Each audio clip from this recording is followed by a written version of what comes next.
Welcome one and all to Umami Manga. I am one of your hosts, Petter, and with me I've got my co-host, James. Hey!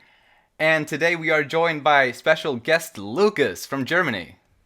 Hey, hey, as my most favorite character in this series likes to say. And which character is that? I wonder. Maybe through the memes you might have seen her, Hayasaka. Yes, another Hayasaka stan. Yeah, I'm so happy that in this volume we got to see a bit of her in action. Yeah, definitely. I feel like the previous volume, volume 3, she had a bit of a... Like, that was where she got, like, I guess a significant role for the first time. But she kept having some interesting stuff in this volume as well.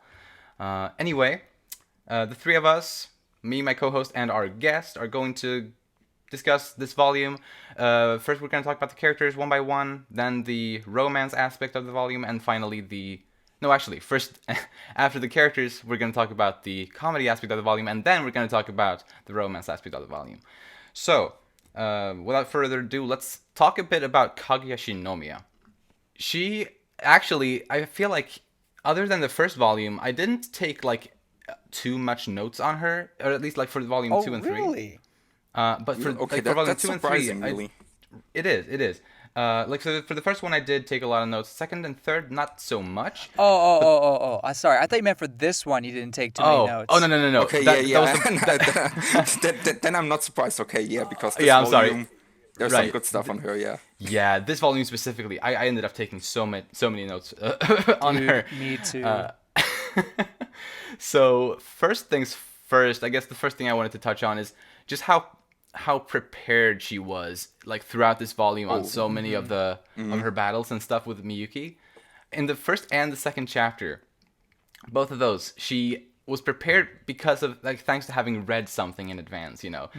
She had read the psychological test book, and she had read the love Bible in the second chapter. Like, and thanks to having read those things, she knew, like, she had an upper hand for at least for a while, you know. And even with the phone battery later in the volume. Well, yeah. You know, That she- was just- absurd. That was absurd as hell. right? But yeah, I just love how on top of it Kaguya was in this volume. Yeah, and it's just like so out of nowhere, and it's not really talked about. It's just it happens. It's Right. It's so insane when Kaguya just comes down, opens the whole smartphone, and just replaces the battery like it's nothing. In less than 1 minute, mind you. Like, you know, I mean, NASCAR tire changers better watch themselves. Like, Kaguya's coming. Like, man.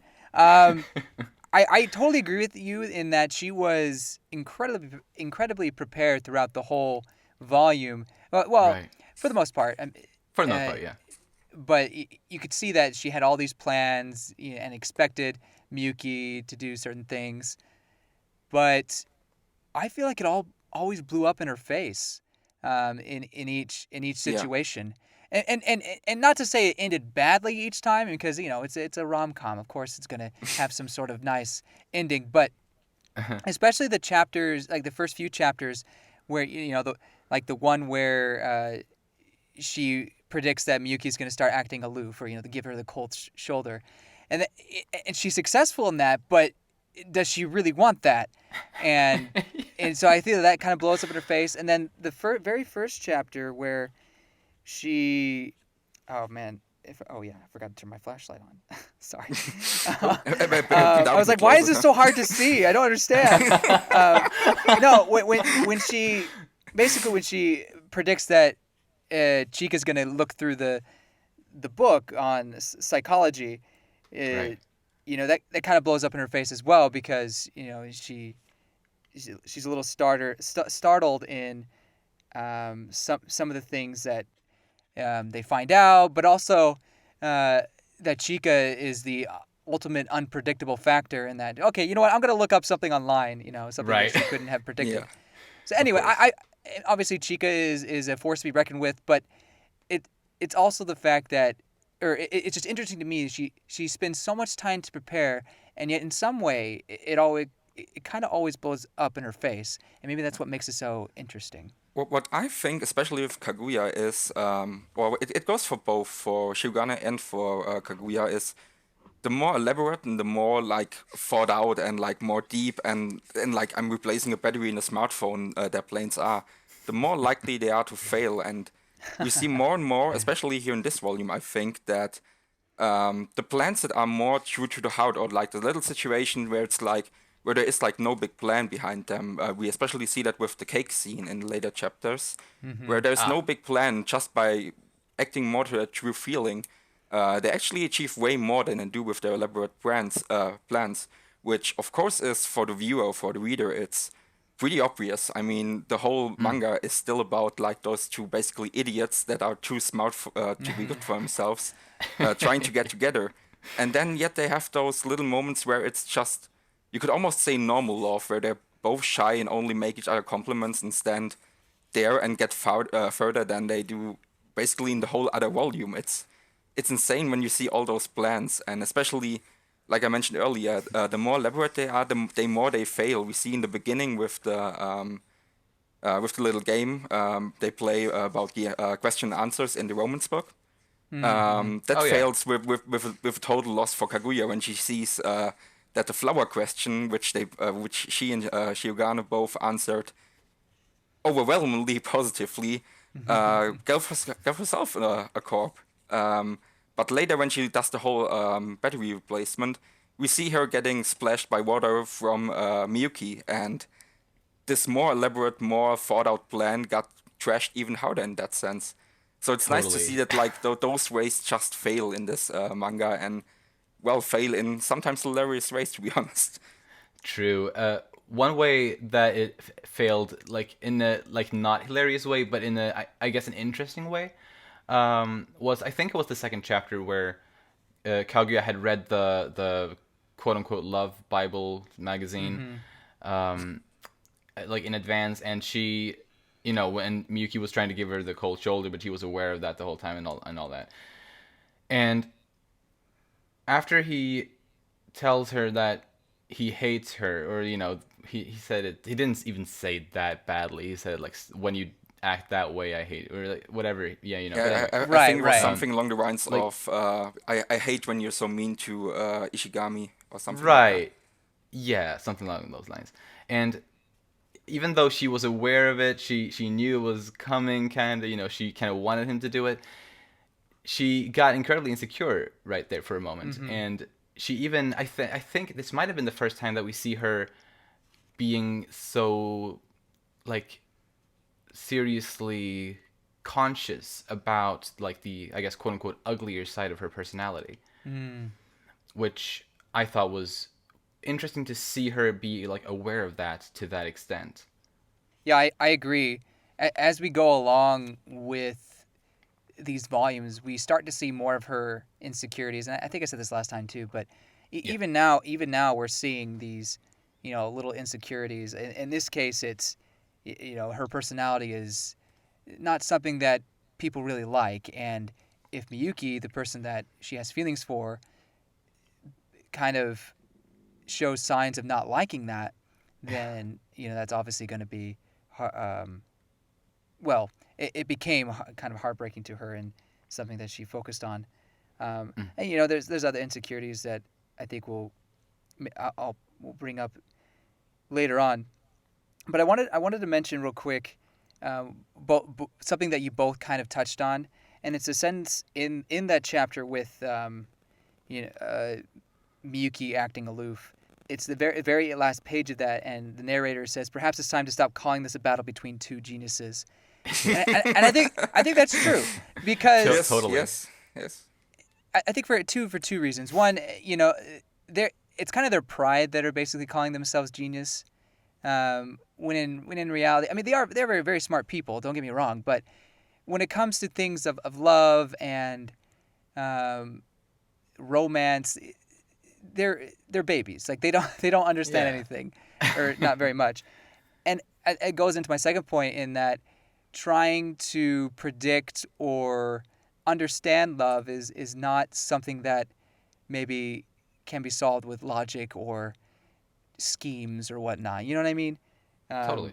So anyway, that's the feeling I get with these few chapters in Kaguya, in that she tries to understand it, or tries to not understand it, or yeah, maybe understand is the right word. She's trying to understand her feelings and get Miyuki to confess, but potentially that maybe that's the wrong way of going about it.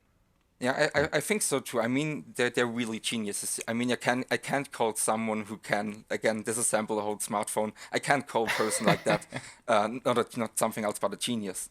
But the weird thing is, especially as CBC with the first chapter, this quiz, this love quiz that they have there, and when they both answer the flowers again in the end, Miyuki says he would. Basically, the question was, there's a field of flowers, and you can pick as many as you want for free, no cost. Just pick them. And Kaguya picks up like a bunch of flowers, so it's enough to give to someone. And Miyuki says like, I'm picking as much as I can. I'm loading up a full truck. Give me that shit. I don't know. I'll sell it. Whatever. I'll just pick every flower that's on there.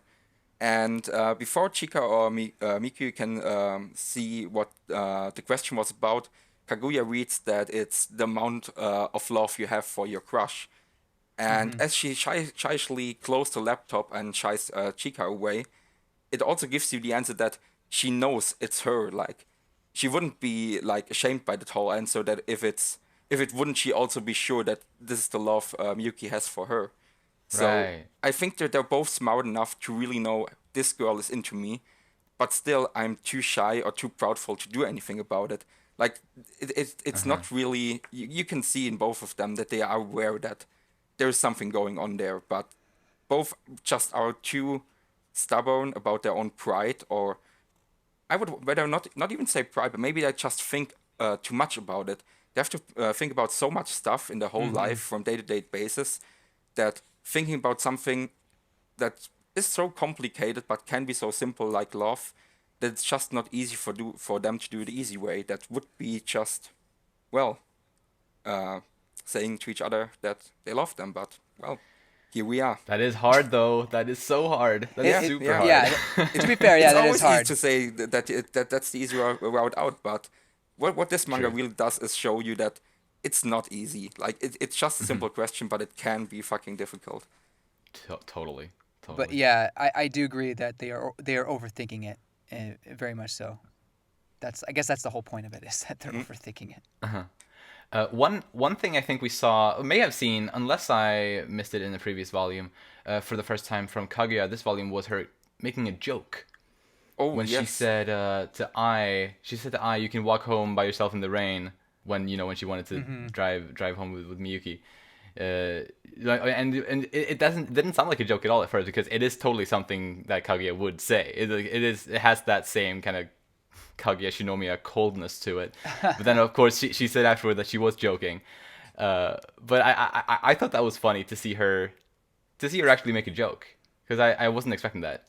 I think it's funny because I see that a bit differently. I thought like from the dynamic that I thought about, and that you especially see here between Kaguya and Ai Hayasaka, that like both are a bit aware that it's a joke. It's just like the way they interact with each other, because what you see is that from the outside, at least what we see is that their interaction is pretty, well, non-existent, or pretty just, well, being polite to each other. But then you have stuff like those little scenes where it seems like, yeah, they're just like poking at each other, and they just like to get on each other's Right. nerves, a bit like almost like sisters in kind of a weird Exactly.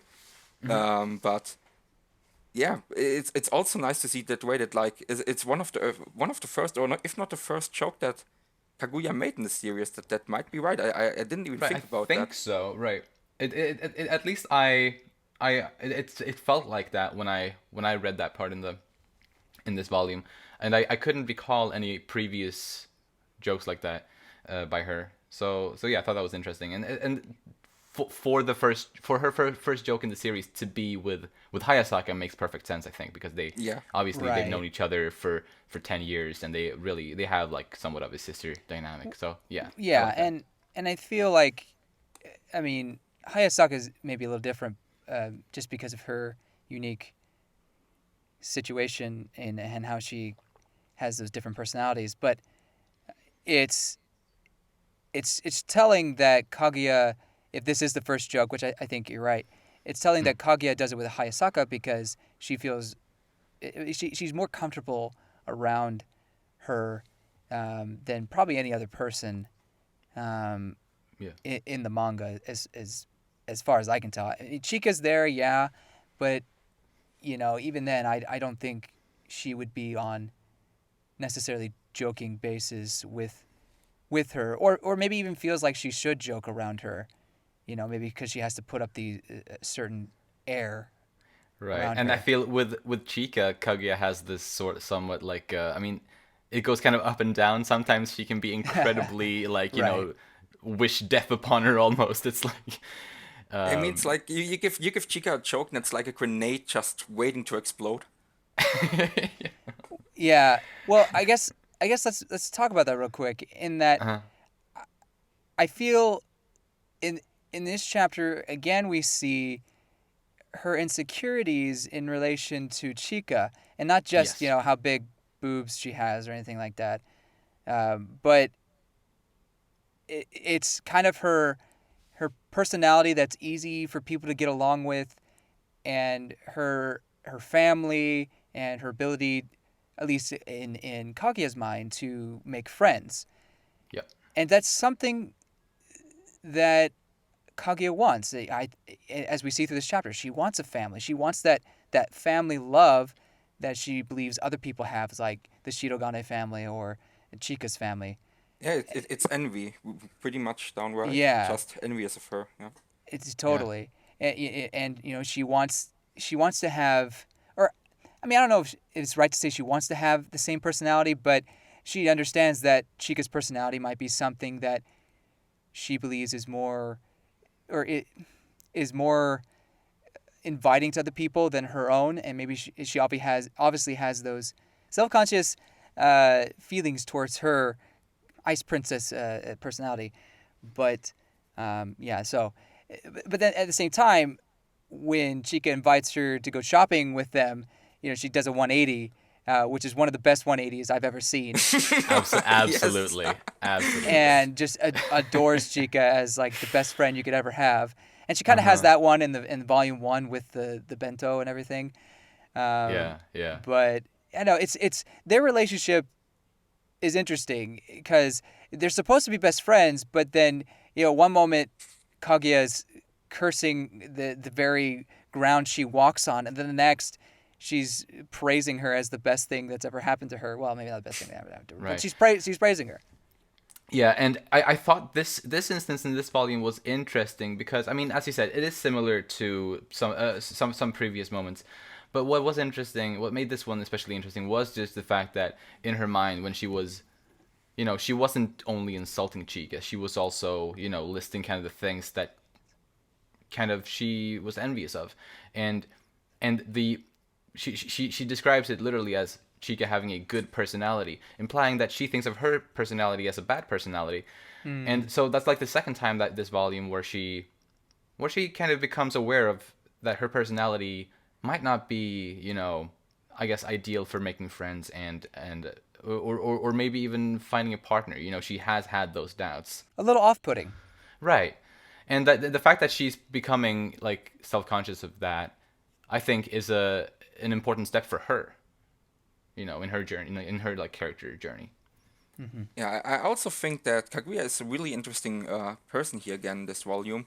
Later Hmm. on in the cake eating scene, where they both want to get the other one to take the last piece of cake, Miyuki mentions a scene earlier where we see Yeah. Ice Kaguya again. Yes. And you really see there this cold, really stone face. Like, even if it's just a little exchange, you can really feel that there is no emotion behind that girl. And at least it feels that way in that scene. And Yeah. when earlier she calls Ishigami Worman because out of the love wills they had, it seemed as, or the answer would be that Ishigami would be in love with Kaguya while he's rather frightened of her. Oh, Uh, that's right. and That she was pretty calls him funny. Vermin there. But in general, she's also a bit flustered, a bit more, even if she's degrading to him, it's not this cold facade she would basically earlier would have put up, but more like, at least for her standard, it would be almost friendly banter between friends, where it's just like, you don't really disgust me or anything like that, but it's more like just just downplaying your friends a bit more than it's really outright down looking everyone around her. Because like you guys said, it's she envies them to a point, which further disgust or rather some hatred towards her friends. But in general, she has feelings towards them because if she wouldn't have, she probably would be way colder towards them. That's a really good point actually. Like the change has gone from no emotions at all to emotions, but they are varying. You know, they can be bad, they can be good. Yeah, it seems like it's still something, maybe something new for her that she's just shortly experiencing or something like that, where it feels really Right. like, yeah, that they're just bursting out whenever they just come up. One moment she's just sad and hates Chika, the other moment she loves her, and they both seem like honest feelings and not something she just pretends to feel for that second. Oh yeah, not at all. I Definitely. totally agree with that. And I think that shows how much of a strict controlled life she's lived where she probably doesn't feel able to express those feelings at home.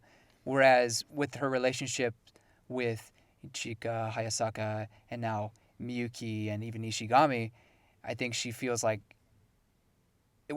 I think she can't help but start feeling these emotions more and having them be expressed. So it's possible for her to break out of that ice princess kind of facade or personality, if you will. Yeah. There is this really harsh moment, I think, later on in the manga where Sick Kaguya is visited by Miyuki and Ai Hayasaka waits in front of the room. And there you see the Shinomiya principles of what they think or how Exactly. they should Yeah. lead Oh their yeah. life, and it's fucking depressing. Like It there's is. stuff on there like don't trust others, just use them if they're useful.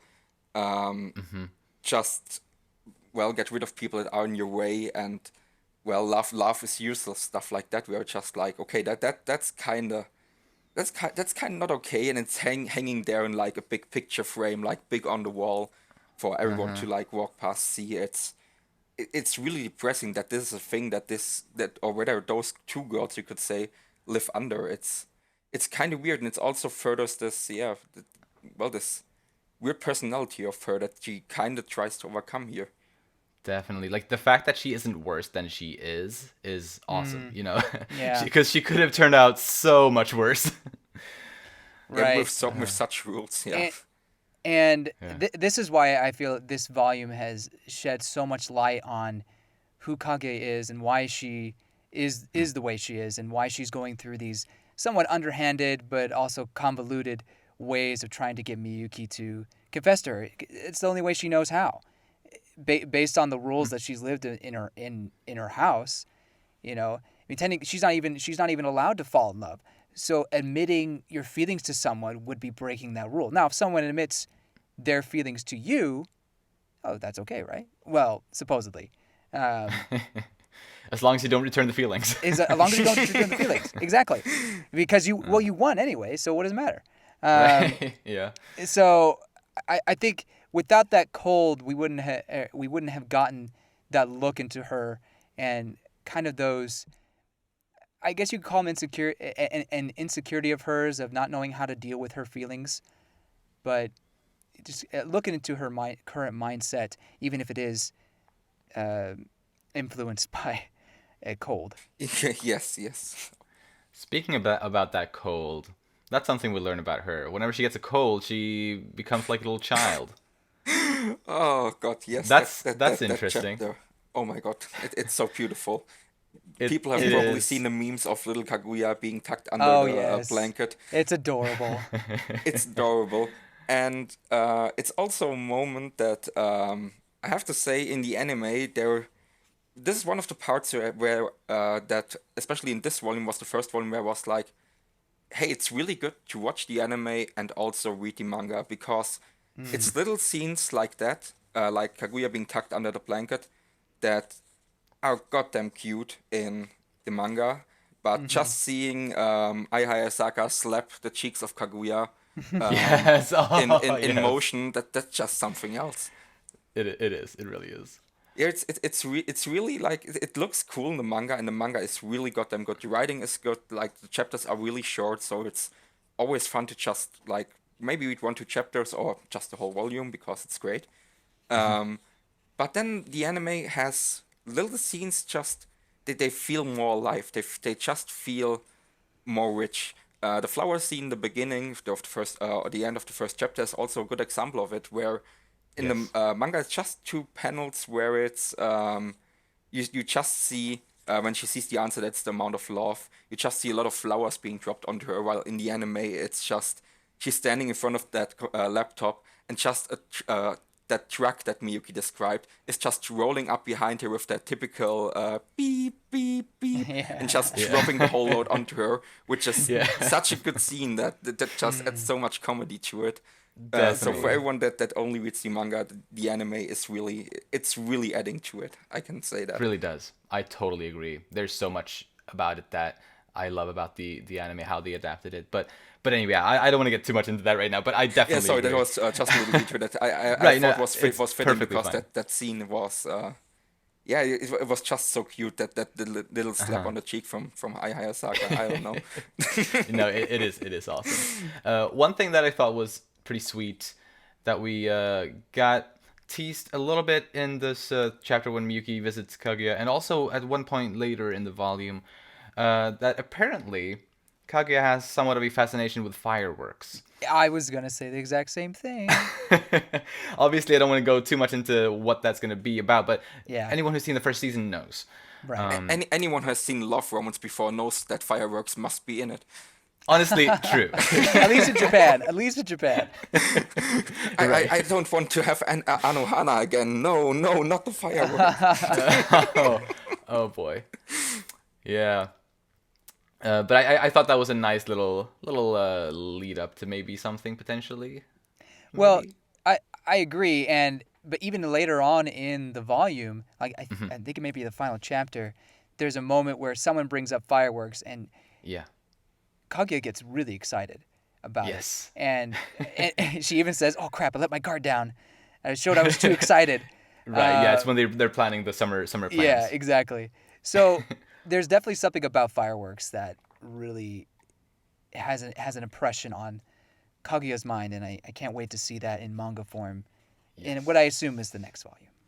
One more thing I had about Kaguya is that after the whole thing in her bedroom with Miyuki, and they return to school, and it's a bit stale between them. Mm-hmm. Everything isn't quite the way it should be, and she has this feeling that what if Miyuki somehow took advantage of her being sick, and like Mm-hmm. she knew there wasn't anything like too terrible, but just if there had been something, like if he had touched her or anything like that, she has that kind Mm-hmm. of worry. But at the same time, she also kind of is infuriated by the possibility if he didn't, which is understandable, honestly. But it is funny. It is really funny. Yeah, I thought it was on point for how complicated Mm. Kaguya's mindset has kind of been these past couple of chapters. You know, why he shouldn't do this, but why isn't he doing it, or something like that. I think there was another Yeah. instance of that or Yeah, I something. mean, she had like nail polish in the previous volume That's what to it like she was. wanted to look Mm. pretty and like. Mm-hmm. And in that same instance, she says, "Am I unattractive? Like, am I really that unattractive?" Mm. And after this chapter, or this volume, I think it's less the fact that maybe she thinks she's unattractive, or other people think she's unattractive, and more so she doesn't feel like Miyuki sees her as attractive, at least in those brief instances where she has this doubt, like maybe Miyuki doesn't find me attractive. And again, so there's that makes her more relatable and kind of more like a real person, because that Yeah. back and forth between being confident and then suddenly being unconfident in your attractiveness, or other things is common, especially in high school. I Yeah. feel like Absolutely. that's all I want to say. I have one last thing, or I guess it's a few things, but they're related to the same thing, sort of, about Kaguya here. that I wanted to bring up is we learn that she has always longed to have a little sister. Mm-hmm. We learn in the chapter when Kei comes to the student council chambers, and we get to see in Kaguya's head she has these fantasies about getting close to Miyuki's family through his sister, and how she would be all like cutesy with Kei, and like their dad would be like, "Oh, you're such a big part of the family. You should just move in with us." It's all these like honestly, it's really like silly and funny. It's kind of wholesome too. Definitely, but it's also like kind of like very over the top. But it is wholesome Right. and funny, definitely. But then I think it's the narrator that delivers the line that says that it's all because Kaguya is starved for family affection.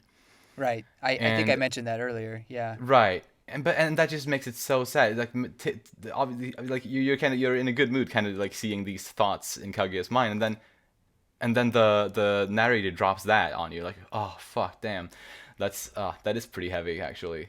And Yeah, you see them all sitting on like a dinner table with like home cooked meals and stuff, all being together, and you can Yeah. kind of like see with the rule like forget about love being printed on her wall. Yeah, it's really just kind of sad how she. Also, I have the volume right in front of me here. You see all teary-eyed, just dreaming off in the distance. Man, it can really make you a bit sad for that girl. And well, then again, Definitely. next few pages, she just looks like she's going to stab Chika right in front of Kei. So, True. Oh my goodness. Yeah.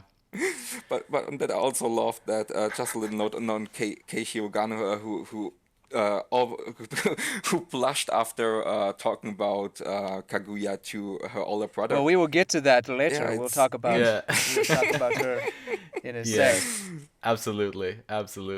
But I do like the fact that we get to see her imagination kind of run wild in this whole scheme of hers. You know, I think her imagination, what she really wants, is very simple compared to maybe what other people might want.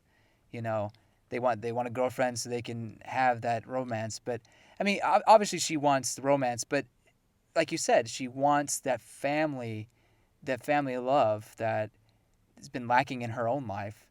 Um, So I don't know. I think her heart is very pure in that sense. Yes, definitely. Anything more on Kaguya? I love her expressions in this volume. Indeed. Yes, definitely. Yeah, like especially like the one you mentioned earlier, James, with like the 180 going from Yes. Oh god, from like yes. totally cold into like yes. That is so funny. But yes, we can move on to Miyuki Shirogane. I don't have too much on him, just a little bit. All I'm gonna say is, well, I think I have a little more to say, but my biggest takeaway from this is he's such a good boy. Like Hell yeah. maybe I'm saying this too much, but I'm just so impressed of how much of a good kid he is, a good guy he is. Like he can't even act cold, give some of the cold shoulder. He can't even act aloof correctly because he's such a good guy. You know, Right. it's I think it's pretty heartwarming to see, and also, I mean, funny, but also, I don't know, just really nice to see a character like that who is not very good at being a jerk. Definitely. Yeah. I like that aspect.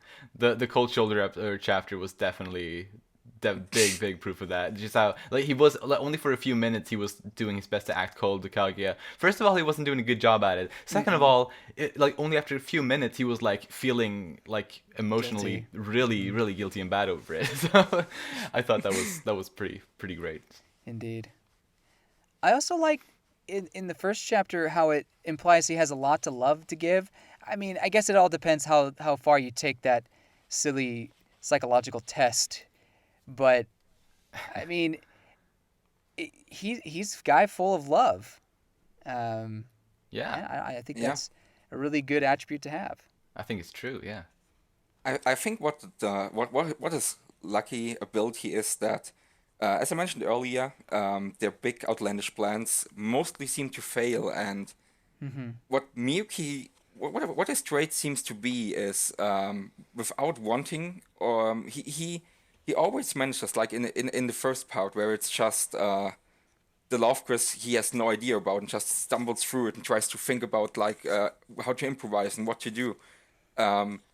He still manages to be honest and still answers the questions honestly, which in their Oh game yeah. is a loss.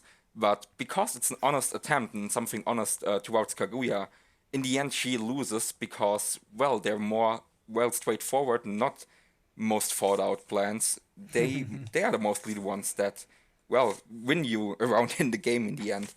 And I like, especially in this volume, where it's more like he's not a big schemer, he's the one being schemed with, but in the end, he just has a bit of the upper hand just because he's just how he is, and he just answers the questions like he would answer the questions, or just does what he normally would do because he's not planning right now. My favorite answer on like those questions from Miyuki was probably when he said he saw 9 cats in Oh, the yeah. cage, because apparently he wants to have 9 kids to form a baseball team. What? Such a random thing. That seemed to be like a legit thing for him. Like, what? Yeah. Really? Why? Oh my god. So funny. Yeah. It's odd, but I also like how at the end of the chapter, Kaguya is looking up. Okay, how do I? Oh, so that's how you ensure maybe you have more kids. Like she's really Oh, thinking right. about it in the future. But anyway, like, that's fine. Yeah, totally. I think my favorite chapter for Miyuki this chapter was the one where he learns how to sing. Okay. For me, actually, personally, that like just as far as Miyuki's focus went with this chapter, because he went from being, or at least seemingly, completely tone deaf to being able to sing well enough so that Chika didn't have any complaints about it. And we know Chika is very musically inclined, so for her to actually approve of the singing that he learned in a day. This was only like a day. The baseball thing, or not the baseball, the volleyball thing previously took like several days, a week maybe. I don't know. It took a while. But this was just like a 1 day kind of training thing with the singing. And so I don't think he was actually ever tone deaf, is what I'm thinking. But rather, he just had never learned. He just never had tried enough or done it enough so that he had any sort of understanding. But once he actually got some explanations and started actually practicing for real, or any sort of doing it, then it didn't take him too long to actually become, pretty good at it. Now, is tone deaf an actual condition where no matter how hard you practice, you can never get the tone? I guess it might not be. Maybe I don't know, actually. Because if it is, then yeah, he's not tone deaf. But he definitely has an issue understanding pitches and that there are different notes and whatnot. So Yeah. I think it's safe to say he was tone deaf, unless there is a condition that I'm not. I guess you could I'm say not he sure. was, and then and then she could help him not be. I guess think- that could. I think it's a testament to Chika's teaching and determination, but I guess we'll get to that when we talk about her. For sure. But I also I agree with you that Miyuki's diligence in wanting to get better and trying to get better is good. Is showing of his hardworking character. I mean, it makes sense. I mean, this guy studies as much as he can and works so hard. You know, it makes sense that he'd want to improve other aspects of his life as well. Anything more on Miyuki? Because I don't have any more. It's like there crazy. just isn't much in this volume. It's more really focused on Kaguya this time. Really was. Yeah, it's like the difference is crazy in like how much I noted down for like between the two is like such a big difference. I mean, you could say there was like a bit of an introduction to like family for both parties, for Miyuki and Kaguya, true. with like Right. Miyuki's sister, and a bit more of Hayasaka at home scene, I Right. guess. That's true. That definitely. But I guess we can move on down the list. Let's talk about Chika Fujiwara for a bit. We touched on her music abilities earlier, so I guess we can pick up there. Sure. We learn. I don't think it was brought up, or was it brought up previously that she was like very musically inclined? Was that brought up in a previous volume? I can't remember if it was. I don't know. I don't but remember. Yeah, I don't think feel it like was. I feel like this is the first time that we found out that she has musical talents like this.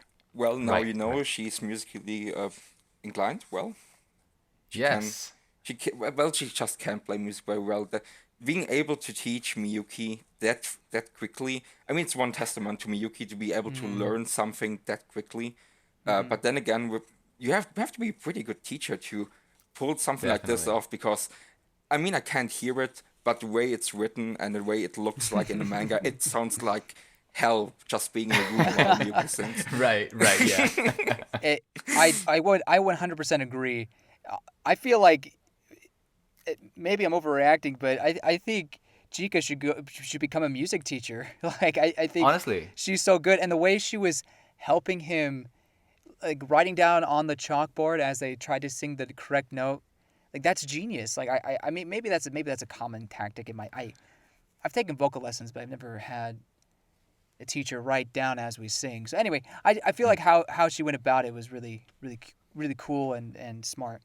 absolutely. Yeah, she was so methodical, like throughout that whole thing. Like, I thought it was awesome to, like, as someone who knows music pretty well, I thought it all made really good sense. Like the way she went about it to, from beginning to end, how to start teaching Miyuki. Like she tested, where he's at.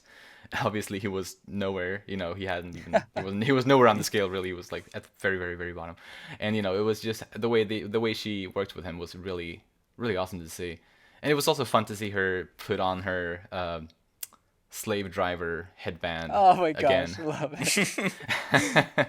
for a second time. I think this volume shows you never know what you're gonna get with Chika. Like one chapter you have her being incredibly helpful and working so hard to help Miyuki, and then immediately in the next chapter she's covering her belly button because of thunder. Like she's so wacky. It just you never know what to expect. The god of thunder is gonna steal my belly Yeah, button. yeah. Like what? It's hilarious. I'm grateful for those comedic moments. Yeah, it's so stupid. But I'm grateful for the I guess the variety, and we get her more serious moments, and then the completely chaotic, just hilarious moments as well. I don't know. That's really makes her endearing. Yeah, what I really like for Chika is we as a reader or watcher, we kind of see the same side as the other characters see about Chika. She does so much stupid stuff, like you both mentioned, that you sometimes forget that this girl also is a genius. She wouldn't be Yeah. on this school if she wouldn't have some talent, and not just some talent, if she would be really good at something. And well, in the volleyball teaching and in the music teaching this volume, we just see that this girl really has skills, and really, really profound skills on teaching, on music, on maybe a bit of sport, even to a certain extent. Right, Um, right. yeah, you really sometimes forget that this girl really has some skills to back up. But then again, yeah, like you said, she does stuff like this belly button thing, where it's just like, what the hell's going on with this girl? And let's really like see a bit of the perspective why people treat Chika the way they treat them, because this girl is just insanity. It's chaos. That's a But then good again, point. it's Yeah. not just chaos. There's something to gain Right. here, but you never know what you're gonna get with her. She's apparently fluent in multiple languages as well. Yeah. Yes. Japanese is not even her strongest language, apparently. Right, according to What? her at least. What? Um, yeah, no, I really agree with that, and I think that I I I still think it's unfair when people like Kaguya will comment that her IQ is like 3 or something like that. There's no way that's true. Mm. And Right. Miyuki's is called implied that she's an idiot, but at, at the same time, you get these chaotic moments, and you're like, well, I guess they do have a point in some aspects. But I think that just again shows you never know what you're gonna get with her. Totally. Also, this volume it basically shows you all characters are idiots. Every one of them is an idiot in True. some kind of way. But Chica is just the one that doesn't put up a facade or anything. She kind Yeah. of plays with everyone treating her like an idiot, but she doesn't care about that. She kind of knows Right. her skills. She knows what to do, and she's like, I don't care.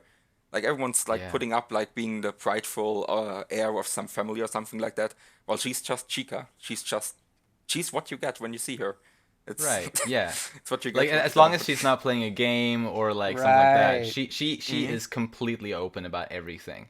And speaking about games, in when they played the memory card game, she attempted to cheat twice, or sort of. I guess the second one is arguably a cheat, but still, I'd say twice in that game she attempted to cheat in various ways, and yeah, I thought that was definitely funny to see that because when in the previous game that we saw her play was the Forbidden Word game in the previous volume or the one before that, whatever it was.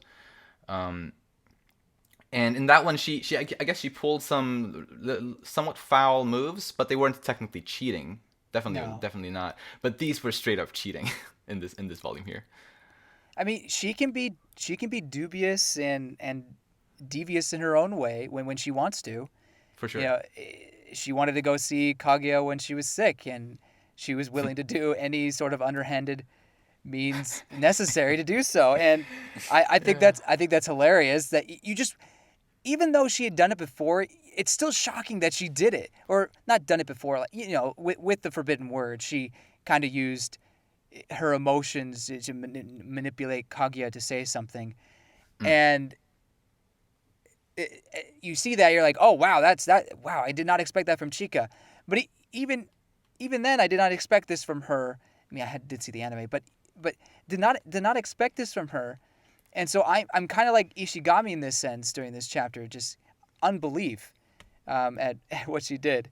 So anyway, it's just really fun to see all the different things Chika can be. Definitely. One thing I wanted to ask you guys is the flower number. You know, at the first chapter, she says she's going to pick 2. Do you think that has any credence into how much actual love she has to give? Is there anything? Should we be reading into that at all, or is that just superfluous internet nonsense? I think it kind of fits a bit. She seems like a character that isn't much about love or anything. It's just a character that strives for happiness. And well, Oh yeah. if I wouldn't right off say that she's putting others like under that goal. Like she wouldn't just stomp someone for her own happiness, but she would bend the rules like the cheating and stuff like that. She will bend the rules. She will fight for what makes her happy, but it's Oh, not okay. really her character is not really about love, and she doesn't convey that in any way. I think. Except for one thing. Okay. In volume 3, she was incredibly into this shoujo romance manga True. that they found, or that yeah, Which is still one of my favorite chapters. Oh my which gosh, I is love it. maybe not so much romance, but maybe more lust. So True. I guess Yeah, it could still yeah. make sense. Yeah. Maybe for her, as she's big into like games and also tabletop games and stuff like that. Right. Well, maybe it's for her. It's something like just a story that she really likes. Maybe for her, I think for her, things are just more base value. This is a book. I like it because it's a good story. This is a game. I like it because it's fun. I want to see Kaguya when she's sick, so I will cheat in this game because I will not win against this guy here. Right. I think she's just more more truthful with her own goals and what she wants to do, and just strive for those goals in easy ways, and the ways with the least with least work. She will choose the ways with the least work and just go with them, I guess. Yeah, I think that makes sense. Maybe so. A couple other ways I just thought of how to interpret it, because I really didn't know. So having you guys talk kind of helped me. Maybe one way could be Chika doesn't have anybody she likes romantically at this point, and so maybe that's why she only has 2 flowers, whereas obviously Kaguya and Miyuki have someone they like to Right. very to a big degree. I mean, a truck Yeah. full of flowers is quite extensive, but still, it's that could be an interpretation. Another thought Yeah, I yeah. had was, what if it implies that because Chica's so open and doesn't try to put up a wall, she is more willing to give of her love to others And so she's already giving people her love. So the two flowers she has to give is not because she doesn't have love per se, but it's because she's already giving that love. But maybe that's a little too cryptic. Right, it makes sense. It sounds like a good theory, to be honest. Definitely. I mean, Chika really is hard to read. She's the most Yeah. difficult She to like is. know Oh my god. who really is this character.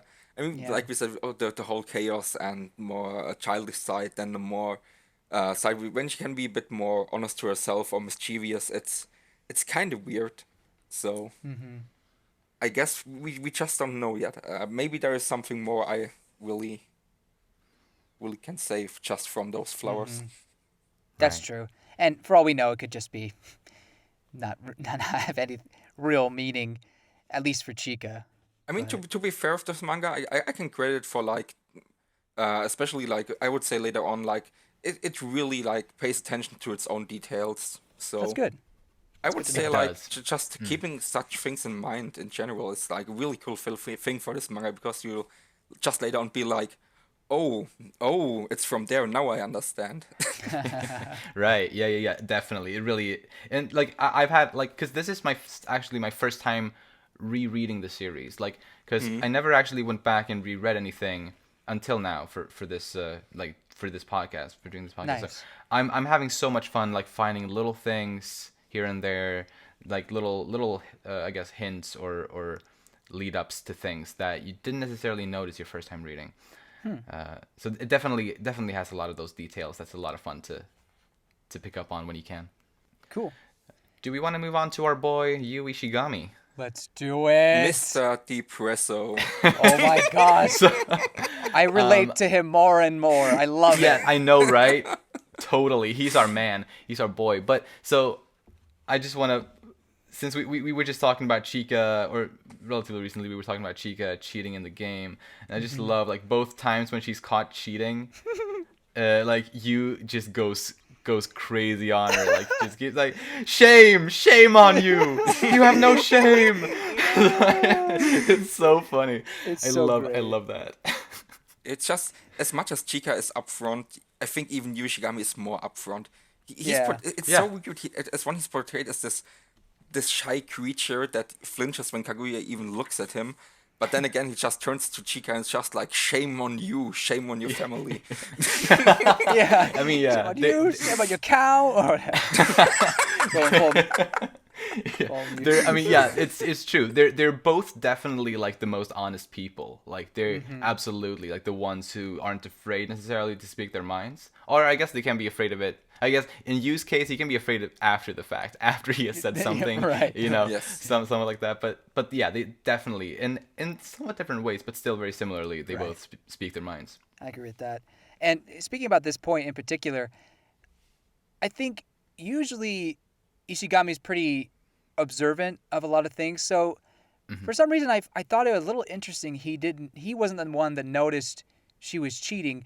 Not to say that he would notice before Miyuki, but I mean, Ishigami's smart. You think he would pick up on something just as quickly as Miyuki, but I think maybe what if it was he had this trust with Chika, or he trusted that, or he didn't think it was possible that she could possibly cheat, let alone twice, and so I guess he just let his guard down in that aspect. So I perhaps this is kind of the start of Ishigami seeing Chika in a whole new light.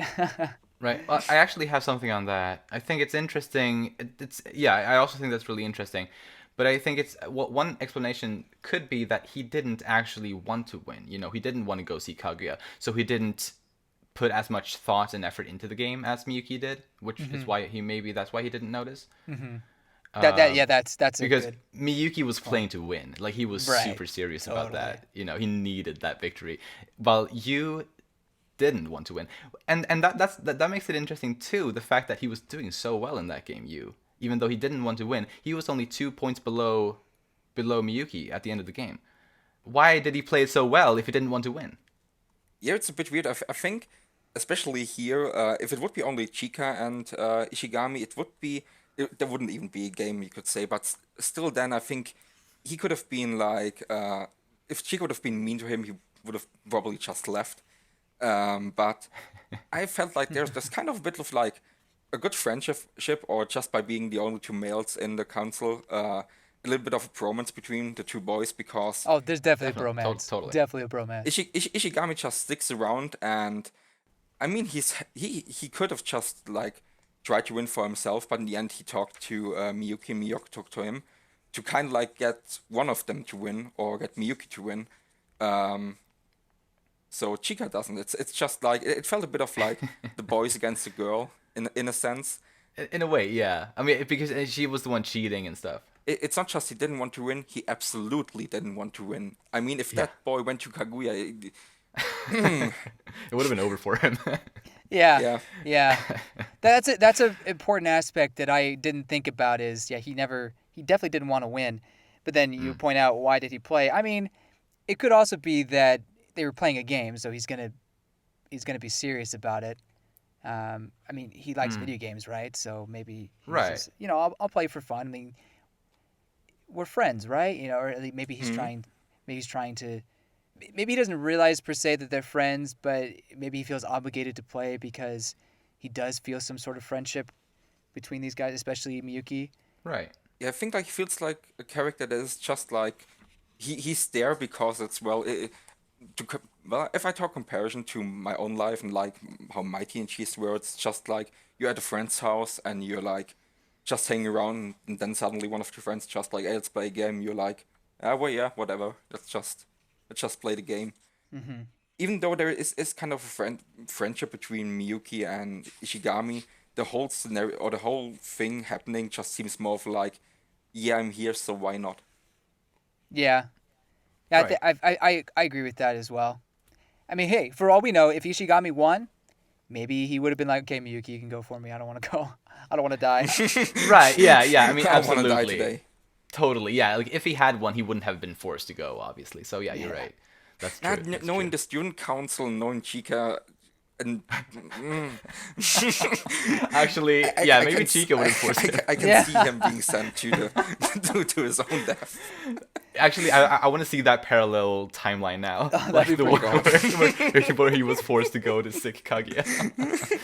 Um, what?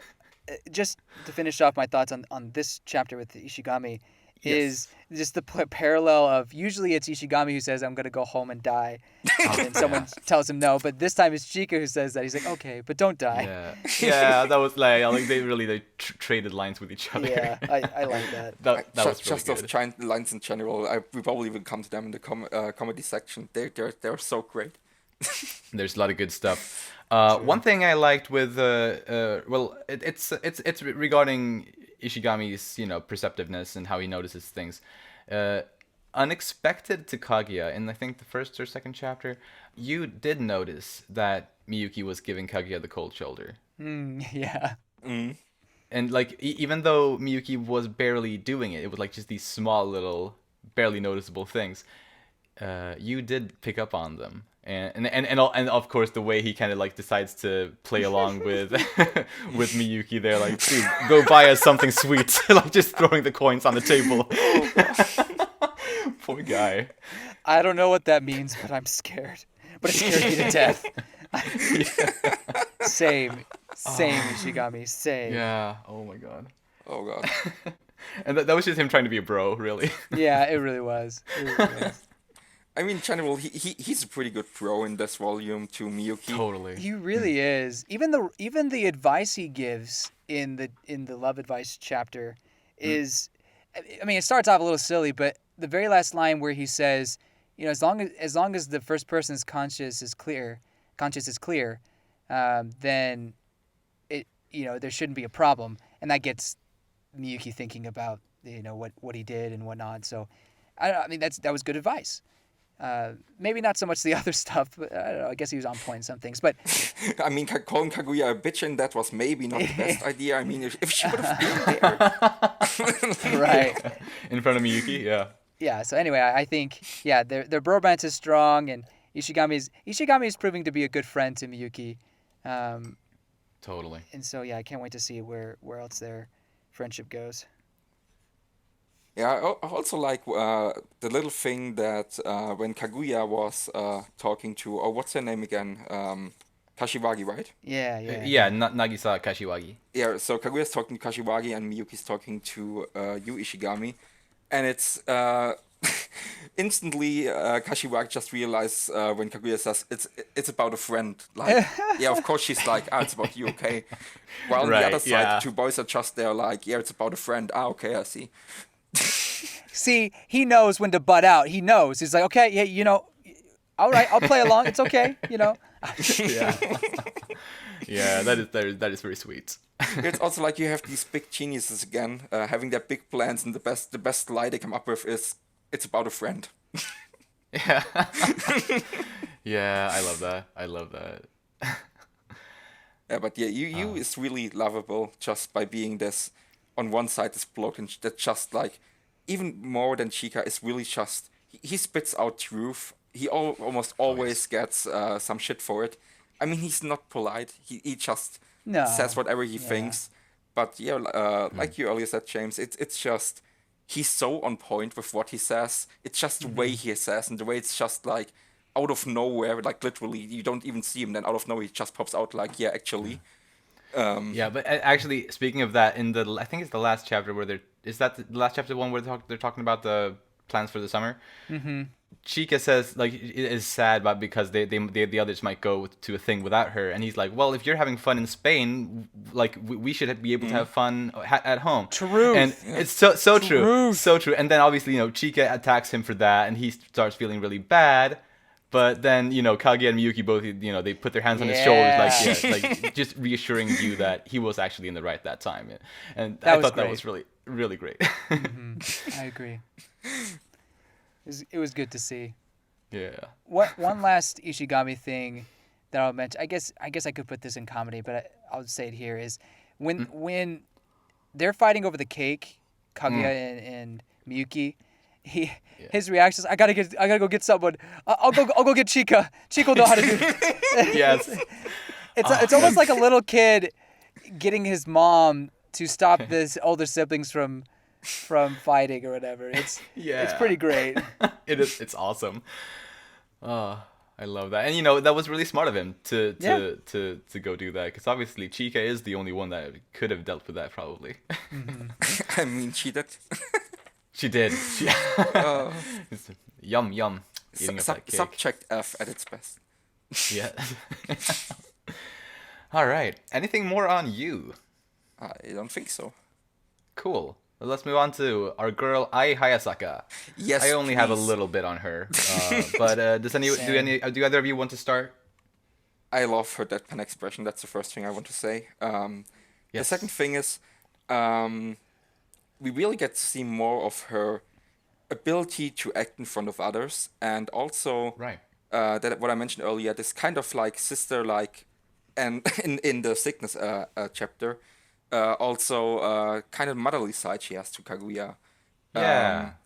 It often seems like they are distant, but they really aren't. Like the way Hayasaka cares for Kaguya, but even is able to slap her cheeks. I mean, basically, Kaguya is her master, but still she's just going up to her and slapping her cheeks. It's still a loving relationship, even though they kind of don't want to show it. They show it in those little affectionate things that they are just closer than a normal servant and master. Right. It's kind of beautiful Yeah. to see that, and yeah, I don't know, just her doing all this makeup and also changing her eye color and stuff, just so Miyuki doesn't find out that she's the Ai Hayasaka from school is the same mate that Kaguya has. They having this Exactly, little scheme yeah. there. And she uses the name Husky. Oh god! Oh yeah! Her Smithy A Hasaka or something like that. I think they call it, at least in my German volume. Yeah, like, I think the last name is Husky at least, which Miyuki reacts to. Oh, are you a foreigner or something like that? But or at least in his mind, I guess. But yeah, she has like that little secret name, secret identity sort of thing.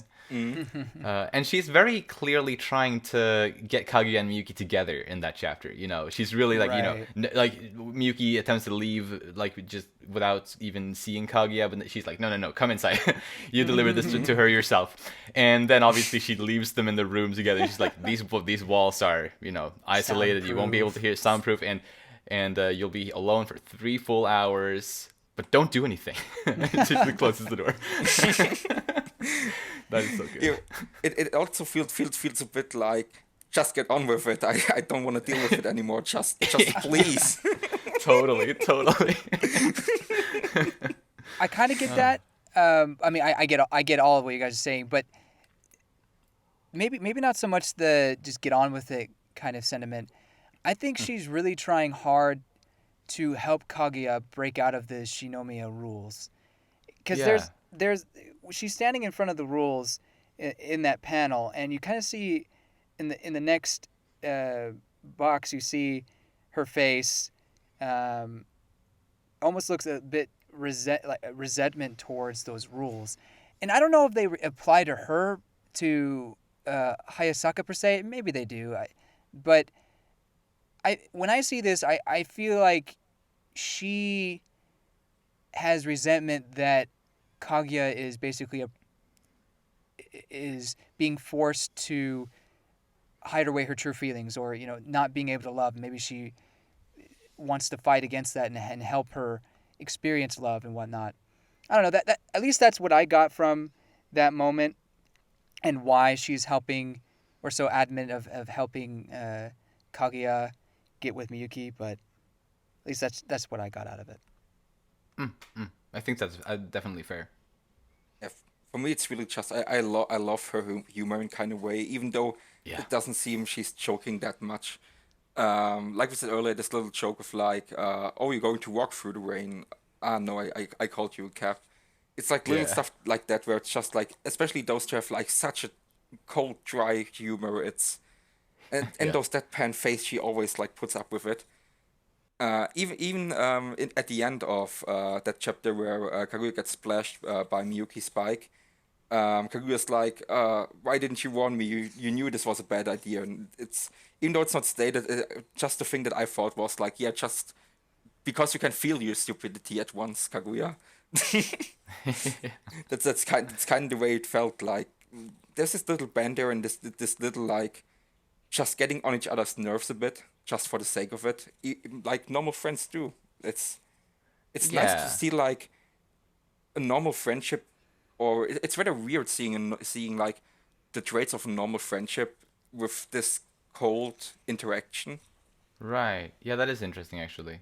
We already had a little bit of that kind of like dynamic between Kaguya and Hayasaka, where in one of the previous volumes, pretty early, like as far as Hayasaka's stuff went, when they were at home and Kaguya wanted to, or she was supposed to text Shirogane. Eventually, she ended up calling him because Yeah.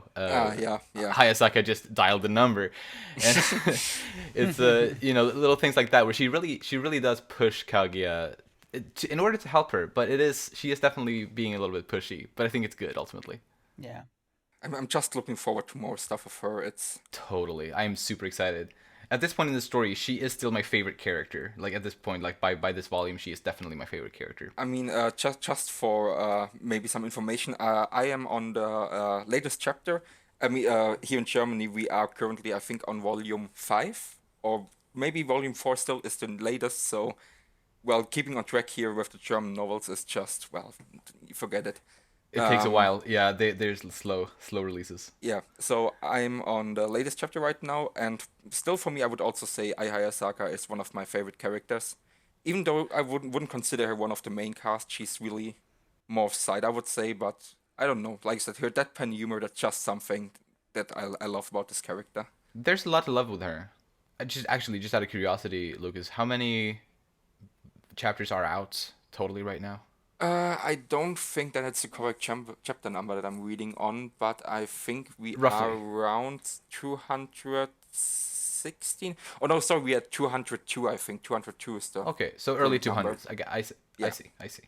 Good to know. So that would be like volume 20 or something like that. It seems like we're getting towards the end, at least out of arc names and what has been teased Gotcha. in between volumes and stuff. So I'm looking forward to it. And also, I can't stop reading on this. When I first read this whole manga, I think I repeated, especially the later volumes. I think in the first 3 days I read like 3 times in a row just because I was just Right. like I wanna read it again. I need Awesome. this again.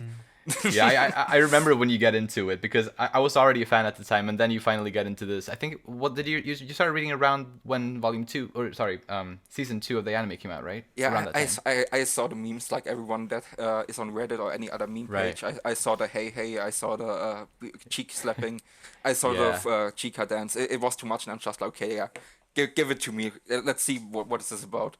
I was so happy when you started reading it too. Oh my god, I couldn't believe how good a romance manga can be. Right, exact same here, dude. 100%.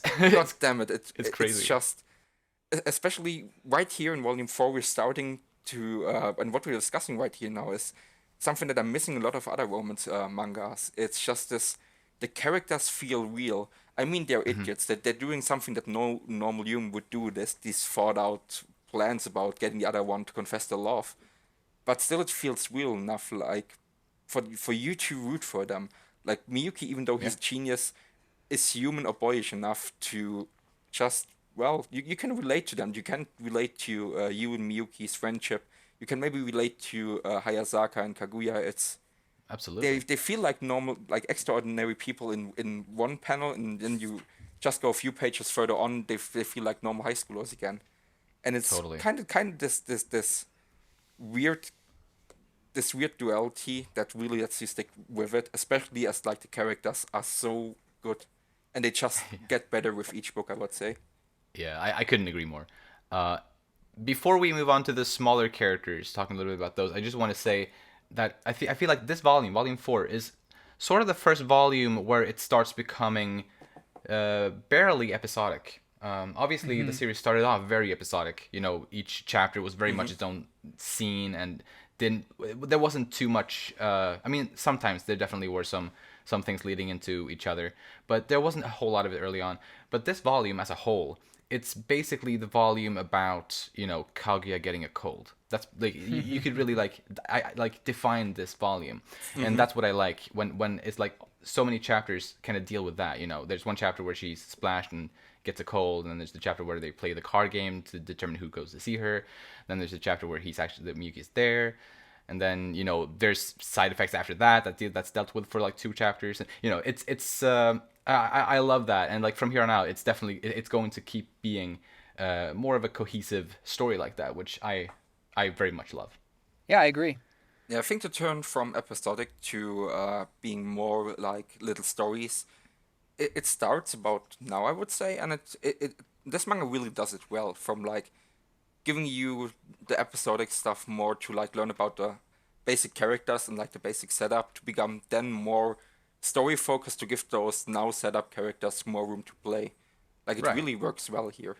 Absolutely. Yeah, it's almost like Akasaka started just having a concept for, Love is War, and then when it switched to, it's in Shonen Jump now, right? Is that where it's at? I think so. Or wherever it moved to, the bigger publication, then he's like, okay, maybe I can start doing an actual, more deeper thought out plot that is Yeah. not just episodic, but each what happens in one chapter affects what happens in the next or whatnot. So I like that. Definitely, because he was good at that even before he started writing Kaguya-sama. He wrote a series called Instant Bullet that I've read, which was like basically his first thing that he did by himself. He's done a lot of like art for other mangaka, like just the drawing for them. He's done a lot of that, but like his first, as far as I know at least, the one that he did completely by himself, drawing and writing, was Instant Bullet, which was a pretty like somewhat heavy story. So he definitely had that in him from the start, but I guess he didn't want to start exactly like that. You know, he wanted to start off easy, you know, just simple. Well, yeah, maybe he didn't know it would get as popular as it did. Exactly, totally. Yeah, he couldn't have known because it's Yeah. become such a phenomenon by now. Yeah. I mean, really something for me that sets this manga apart from other women's manga as well is, especially with later volumes, it may sound more heavy than I mean it now, but this manga really has consequences, like things that happen and are not just like pushed away like in a lot of other romance plots where it's just like, oh, now we did something big and then it's never talked about again. Right. Here Yeah. it's really like even little things they happened and the series recognizes that and well it plays with those things. So even if you're reading a Totally. chapter like the music, you could say like the Chika wants to teach chapters where now she's teaching Miyuki how to sing. There's not much happening there in like the big story wise. Like there's not much going on there. But then again, just it plays off of the previous teaching episode, and there's little stuff that just happens around it, and you never know if some stuff in those chapters will be caught up later on. So it Yeah. always is worth to read every chapter, and just because they are so short, and they always have like a little plot span in within them. It's not so nice to read through it because it's always like so. Okay, now I know where this is from. Now I get the joke. Now it's worth reading those chapters, even though at first they don't feel like worth reading. 100%. 100%. Yeah, and we're sorry about that little tangent, but Yeah, I think it was good. I think it was good to say it. But we should move on to the smaller characters. Lucas, you were eager to talk about Kei Shirogane earlier. yeah. I like I said, I have the volume up on me, and she's only in the last chapter, was it? Yeah, it was the. Oh Second no, to last. the second to last, right? The second to last. Right. Yeah, it's the little sister of Miyuki, and as we mentioned earlier, as soon as she hears that she's Shirogane, she instantly knows like, oh, that's Miyuki's little sister. But even before that, something untypical for Kaguya happens when she Yeah. first sees her without knowing her name. She says that, "Oh, you're cute," which is something that Kaguya normally wouldn't do. Just burst out something like this, something so personal, Right. and there's this one thing that is so nice of Kaguya saying that and instantly like just seeing Miyuki's sister and saying something like that, and then later on you have Kei Shirogane when being asked how the day was, Yeah. and remembering Kaguya, she starts to blush, and it's and the narrator just says, yeah, maybe the sister got the same taste, and it's just like, well, it's Yeah. not to like it's a Shirogane, so Kaguya's like, oh, you're cute, and the little sister's like, oh, your potential girlfriend is cute. Yeah. Yeah. She got nervous around Kaguya, Yeah, apparently. even though you don't really see it when you read the story, it's it's kind of funny looking back at this little chapter and being like, oh, that girl's always like shaking while Kaguya's just like wishing death to Chika. Right. Yeah, that's what was most interesting to me. I mean, obviously it was a punchline kind of a thing that the reason why she wasn't opening up as much to Kaguya was she was intimidated or something about her that she liked. And I don't know, and I'm just curious what how you guys interpreted that. Is it that is she does she like you know Kaguya romantically, or is it just that she was intimidated by someone as good looking as Kaguya? So I don't think it's intimidation. Um, like the way when I look at it now, the way she looks down and blushes, I would say like I think to her as much as to like with Miyuki, it feels like this intimidating side of Kaguya doesn't really get through to both of them. Like even though she's I don't know standing if I there, me agree as with a that. viewer, like see how she's staring there, I often get the feeling, I don't know, I really feel like maybe maybe they're not completely blind to it, but for them it's just more like they think Kaguya is just really attractive or like good looking or like something to behold maybe. I don't know how to describe it really. Yeah. I think it's about. I think it's like to a big extent about Kaguya's kind of just her presence, like Yeah, yeah. the energy that she kind of sends out, sort of like that's something that's sort of alluring maybe to the Shirogane Oh, siblings, alluring. and in various ways. I guess I don't think that that there's anything romantic for Kei there, but she might Okay. still have some sort of fascination in some way. Yeah, I just want to say that I do think there is intimidation, but it's not intimidating as we're talking Ishigami who thinks he's going to die. Not like that, but more so that, wow, this woman is very special, like she seems perfect or something like that. And that's something that Right. I think Miyuki sees, and that's why he's always worried about her going, oh, that's cute. And maybe Kei would have shared in that same worry if Kei had tried to open up or, talk to her like she did Chika per se.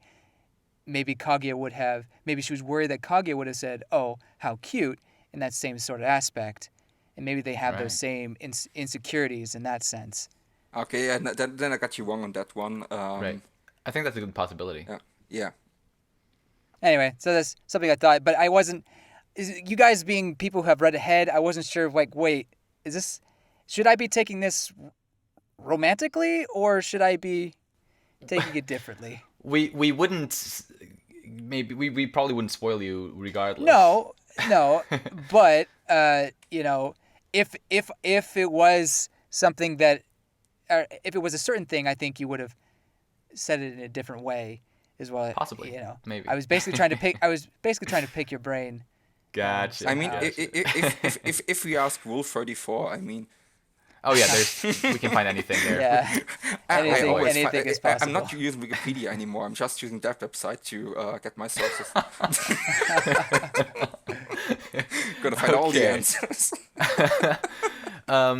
Moving on, the rest of the characters are all very, very minor, but Nagisa Kashiwagi, she had one chapter where really the only thing I at least had to say about her is that she like I love how strongly she feels about what Miyuki did was wrong, or well, she doesn't know it was Miyuki, but like when she's talking to Kaguya, like she's really clear about, no, like that man, he should not have done that. It's his responsibility to be a gentleman, like to not do lewd things like that. It's like she really stood her ground on that, and I really respect her for that, honestly. Yeah, I agree with that. Like, taking that take. I just think she's really cute. Like, dang, one of the Totally. best, one of the cutest side characters I've ever seen. And she's not even a main character. You said that like the first volume. You said I did. that. I did. Yeah, I think so. I know. No, I was exclamation point, not question mark. Oh. I did. I did. And I still agree with that. But I mean, yeah, for what Kage was telling her, I think she made the appropriate remarks, appropriate comments. Totally. Yeah, I mean, she's the most well known in the relationship, I guess. So Right. Totally. By now. yeah, but for her, I guess I don't have to say that much about her for now. But Yeah. Definitely. she's She cute. had a very I have small to role say in this. she is cute. Yeah. Though I have something to say about her friend if we go to her friend for a little. Oh yeah, she appeared very, very, very, very, very briefly. Very, very briefly, but still Like just- between two of the chapters.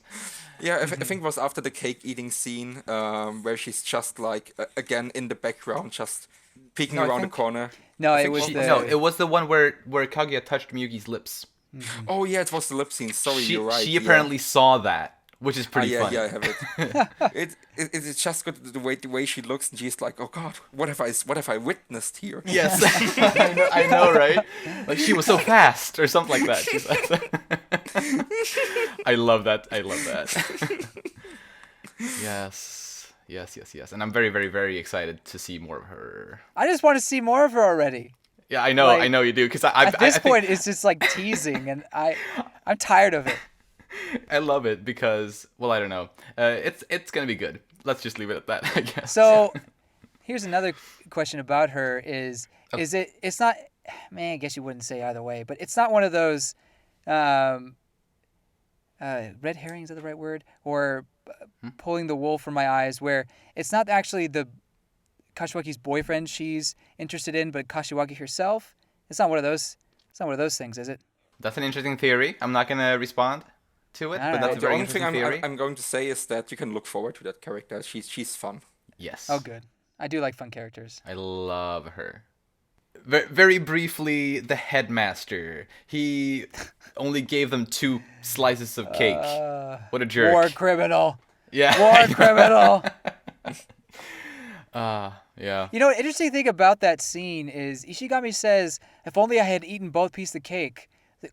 At least that's what he says in the English translation. Yeah. And I was like, wait, but if you just didn't eat the piece of cake, then there wouldn't be an issue, right? Unless they would have still done something like that, like forced cakes onto each other. As long as there was any cake in the room, they would have done it. Maybe was his thinking possibly. Maybe. I mean, to be fair, if you just go with it with like a normal human mind, you just be like, yeah, share it. Your friends just, what's the problem here? But we're not talking about normal functioning human beings. We're talking about the student council here. True. Yeah. True that. Anyway, but I agree that yes, what is he? This headmaster, yeah, he's a war criminal. Freaking only 2 Yes. slices of cake. What a jerk. Yeah. I have 2 other characters written down here that are really not Really? they're barely characters in this volume. They appear very slightly, and they do get names. They are Moeha and Toyomi Fujiwara, Chika's sisters. Oh yeah. yeah. They don't get any personalities or anything, really. We just see their designs, and we get to learn their names. The faces of chaos itself. The evolution of Fujiwara. Exactly. It really is. Like stage 1, stage 2, stage 3. I really love the design on those characters. You can really see the family there, but it's Yes. just already having seen those characters a bit. Chaos. It's all gonna be chaos. It's beautiful. They're a beautiful family. I guess that's it for the characters. We haven't really gotten much new characters this volume. Have we got any really new characters at all? Aside from like these little shows at the end. Kei Shirogane became a character for real this volume. Oh yeah, right. I've just talked about her. I forgot her again. Well, you see how long she is in that manga. Right. This volume. She's right there on the cover. Yeah. But yes, moving on to the comedy. What made us laugh the most this volume? The 180. We already mentioned the 180. Yeah. Oh, yeah. Kaguya's. That That thing where was it's just so like really great. this assassin. I'm gonna stab you. I'm gonna haunt your dreams too. Oh my god, I love you. And how it's drawn, really this one depressing look where it's just like everything's dead in me too. Like if flowers are sprouting out of mouth, like that's just That was one of the best ones, really. I think for me, what made me laugh the most, besides, well, I think what made me laugh the most was Chika's card game and Ishigami's just reaction to it. It was just hilarious. For shame. oh yeah. For shame. How could you live with yourself or something like that? Yeah. And If I were you, I'd just go home now. yeah, Dude. he would too. Yeah. And I mean, I think Chika was hilarious at the whole thing. I think Chika and Ishigami were just on point. Every time they're on the screen. Every time they're in the chapter, it's something hilarious. Especially Ishigami. Like he had good moments, but he was just hilarious take after hilarious take. I loved it. Absolutely, totally. One thing that I loved with you this volume was when they get the psychological questions, and it's the one where like you're outside like at night and someone like taps you on the shoulder, and he imagines he's running from Kaguya, and she catches up to him, like, and that just the fear, like that's like something out of like the horror manga suddenly. Really. And then and adding onto that was the fact that Kaguya thought that meant that he likes her. Like there's so much so many so funny things about unfortunate. that little thing. Yeah. It was also good when he's like, oh my god, I'm in love with Kaguya. I'm going home. I think I have Stockholm syndrome. Yes. Oh my god. Yeah. Oh. It's just so good. There's many excuses why he goes home. It's just Oh, poor guy. yeah. Also a bit comedic was at least for me the moment from like her complete planning and complete success of her job of making Miyuki act cold towards her to her breaking point of crying in the end and being all happy that he's not angry at her. Yeah. I kind of like the way it's portrayed, where it's this cold heart to her breaking down and crying, where it's just like, oh my god, this is the saddest thing ever. How could he? While it's all her Yeah. doing. I know.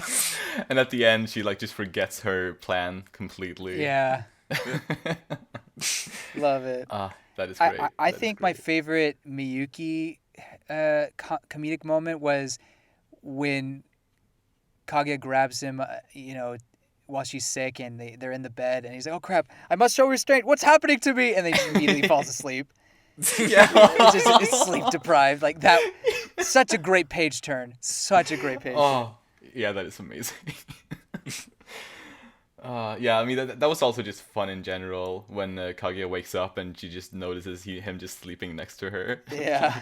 Oh my god. It's also so good when Kaguya is having her talk with Kashiwagi and they're having this heartfelt talk and it just cuts over to Ishigami calling her a bitch and shit.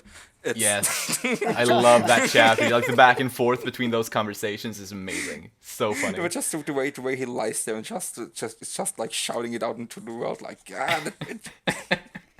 I also think Yeah. it's hilarious is Kaguya how she basically in her mind she's telling Miyuki to give up when it comes to Chika.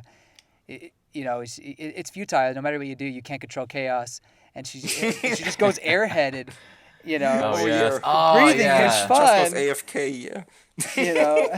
Some like kind of Buddhism practice. I just think of delicious food. Grieving is fun. That's amazing.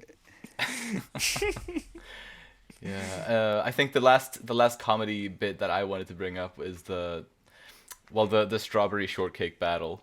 And like just Yeah. how insane that gets. Like we don't see them that crazy a lot of the time. Like that's like some mad stuff. It's kind of like some sexual tension there. I mean, Honestly, yeah. yeah, that's what I'm feeling. Nice. I guess that goes on into romantic, maybe. Yeah, I mean, I'm cool with moving on to the romance. Yeah, there's really the perfect scene for it. We just talked about it, the cake scene again. Yes. Yeah, the Because I spoon think feeding. it's romantic and it is comedic in a sense for me. Their last attack, both of them, is a little story why the other person should take the cake. And for Yeah. Miyuki, it's a story about when he asks Kaguya what she wants to have and Yeah. or what her hobbies are and something like that, or what she likes, and she says strawberry cake. And for her again, for Kaguya, Miyuki never really celebrates his birthday, and so she has a reason to give him the piece of cake. And both of them just say like, nah, I need to turn around, give me a second. They both just, I gotta itch my nose. I gotta itch my forehead. it's comedic good, but then again, just the way both of them look, like how flustered Right. they are, and Yeah. how like it's those moments that I really like in this manga and channel where it's just like those two idiots getting like completely taken aback by raw emotion or something like that, I would call it. It's those little moments, but it's just so cute, like seeing Kaguya blush and even like Miyuki, this stern boy, having this weird look of concern of being blown away by this little girl there. It's so cute in a way. It's awesome. Yeah, it's sweet to see them care about them in that way. They have that memory, like they don't forget about that. So it's just kind of sweet Yeah. to see that. Yeah. Yeah, again, it's not this elaborate brand, but rather like those little direct, those little direct punches you can call them, where it's just like, yeah, I'm not planning around this. I'm just telling you my feelings, and that is enough to like let the other person recognize that this is something really nice, and that Totally. you fall in love with them more and more. It's Yeah. it's nice to see like those when they were not planning. It's really those moments when they're not planning and not doing something like this. That when those two really are the cutest, I think. Yeah, I mean, and this chapter is a great example of that. And Yeah. it ends with them being this close to spoon feeding each other simultaneously. But then subject F. Subject F comes into the room. Yeah. Yeah. Yeah, I really do love that scene. I think the two big romantic scenes for me, besides that one, were obviously the cold when Kage has a cold and Yuki visits her. It gets pretty steamy there. Definitely. When she invites him into her bed. But I even more so than that, I think I like the apology scene after they're getting their whole love romance or their advice. And Miyuki basically gets the courage to confess that he did touch her on the lips, and then she returns that by touching him on the lips, and then they kind of share that moment. It's either that or the bedroom scene that's the most romantic in my opinion. And like the bedroom scene, I love how Kaguya actually says "how cute" to Miyuki when she's lying there, and obviously, and it's such a different like situation from what Miyuki has always imagined in his head. So it doesn't at all feel as like she's looking down on him, the way he's always feared. It's just this really really sweet moment, and she's like, "How cute." It's like I love my heart. Yeah, that gets you in the feels and just kind of the romance feels, if you will, in that chapter. And how she really opens up to him as well when she's lying there. Obviously, she's not aware of it, but she opens up and talks about like she apologizes for being somewhat the way she is, and we get a little bit of I think Miyuki might have gotten a little bit of insight into Totally. her there. So I really really like that. Yeah. But goddamn, how could I forget about the how cute scene in the bed? Goddamn, this is. I remember when I first read this manga and I saw this scene. It's hard to admit something like this, but this was one of the scenes where my heart almost skipped a beat because just like already in volume 4, this is such a setup of like always this like how cute with her teasing Miyuki always in Miyuki's mind, Yeah. and then you hear it for the first time out of her mouth, and it's this really innocent just wonderment she has towards him. Right. It's so It's awesome. It's awesome. it's I agree Yeah. completely. really volume 4 is just great all around with the comedy, with the feels, and it's those little scenes here where they're getting closer just by little steps, and even in volume 4 having a callback like this, how cute. Yeah. It's so easy to get you, but then again, this manga plays really good with those like little nods to itself. Right. Yeah. Yeah. Absolutely.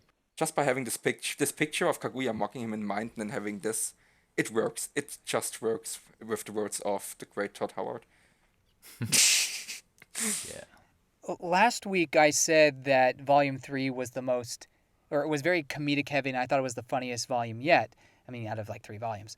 This volume, this volume I think was the most romantic in a lot of ways, especially with Kaguya and Miyuki. Like their relationship kind of moved forward in a way I don't think it moved in volume 3. So I think this one was definitely the best romantically speaking, and had a lot of good scenes in that regard. Absolutely. Yeah, I remember last week when we talked, we barely had any notes at all for Kaguya and Miyuki. We talked mostly about you and I, like you, Ishigami, and I, Hayasaka. It sounds like we talked about each other the whole time. No. It's good that I'm here now. Yeah, thank you. Wait, I's here? Where? Sorry, bad joke. So confusing. But no, I agree. This one was definitely very romance. Like did the romance really well. Like the lip touching was very touching. No pun intended. Yeah, it also plays well off against the heavier parts. Like even if it's only short with the scripture on the wall that we talked about, it plays really off well against the romantic scene that's happening in the background. We're starting to like have little trips of like, I don't want to call it like directly drama or something like that, but more of like some serious topics or some more serious maybe issues or problems those characters face. Right. We get to see a bit more of them while they have their romantic stuff, and it's all like with a lot of things in this manga series.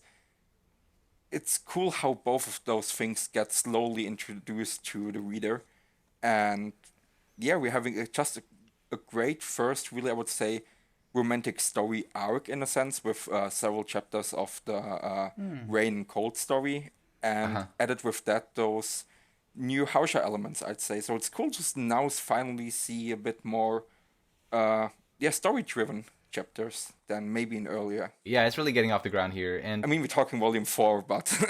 right. Yeah. Sure. Yeah. But we I mean, we loved the first 3 volumes as well. It's just it's it's moving to a different phase kind of with this volume and going forward. And I mean, in this volume, we saw Kaguya and Miyuki kind of, have their first fight. That's a part of, any relationship, even though obviously they're not in a relationship right now. But I think that's an important step. Totally. Good progression. So that was definitely interesting. All right, well, I think we may have said everything we wanted to.